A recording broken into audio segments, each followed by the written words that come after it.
오늘도 왔는가? 다시 와줘서 너무 반갑구나. 이번에 들려줄 이야기는 아마 한 번쯤 들어봤을 거야. 1981년 3월부터 6월까지 3개월 동안 일본 신주쿠에서 일어난 일이야. 총 4번의 사건이 일어났어. 첫 번째 사건은 3월 30일 오전 10시경. A호텔에 한 커플이 체크인을 했어. 그리고 얼마 지나지 않아 남자가 먼저 나오고 체크아웃 시간이 다 되었는데도 여자가 나오지 않자 데스크에서 방으로 전화를 걸었지만 받지 않았지. 이상하다 생각하고 직원이 방을 찾아갔고 교살된 중년 여성의 시체를 발견했어. 이 여성의 신원은 방에 있던 명찰로 가부키초 캬바레에서 일하던 33세 호스티스라고 판단했지만 가명이었고 실제 나이도 45세였어. 호텔에 함께 체크인한 남성이 캬바레의 손님인지는 밝혀지지 않았어. 두 번째 사건은 4월 25일 오전 9시경. B호텔의 남녀가 체크인을 하고 1시간 후인 10시쯤 남자가 결제도 하지 않고 먼저 나갔어. 직원이 이상하게 보고 방에 들어갔더니 20세 전후의 여성이 목욕 가운 하나만 걸친 채 팬티 스타킹으로 교살되어 사망한 것을 발견했어. 피해자는 폐가 깨끗했고 겨드랑이 액취증 수술 흔적이 있었으며 치아는 충치가 많았다고 해. 대만인으로 추측되기도 했지만 정확하지는 않아.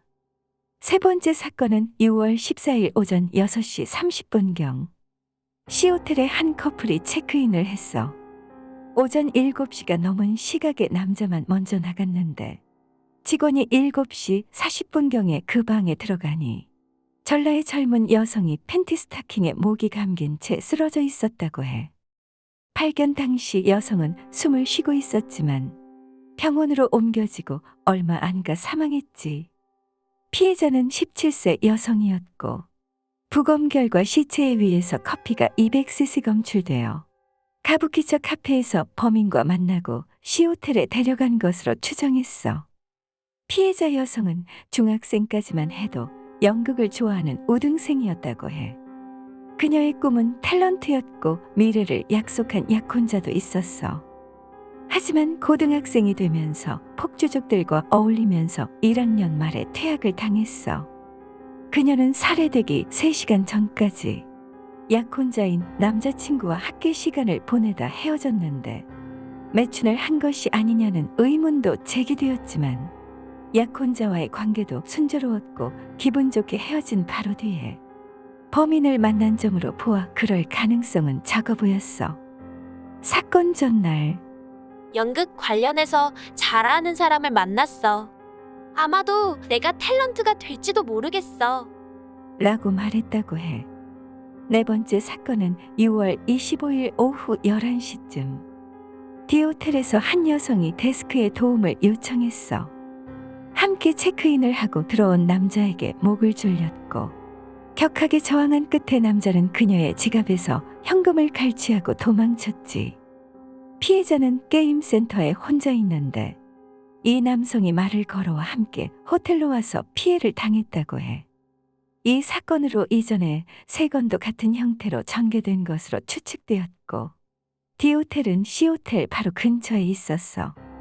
이 4번의 사건이 연쇄살인 사건인지 전부 동일범인지는 밝혀지지 않았어.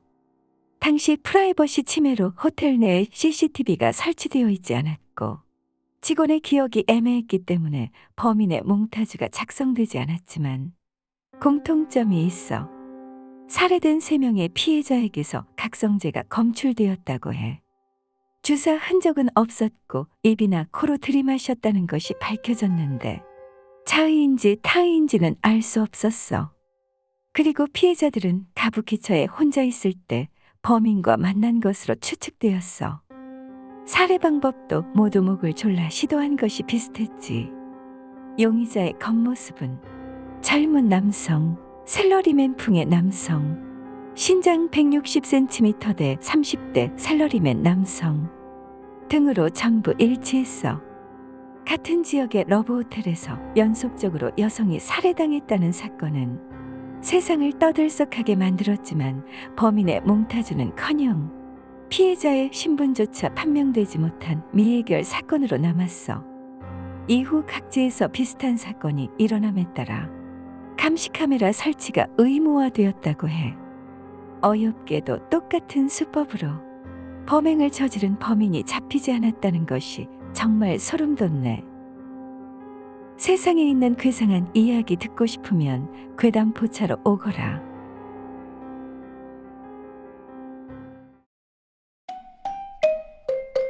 거기 있는 멋쟁이, 구독하고 가지 않으련?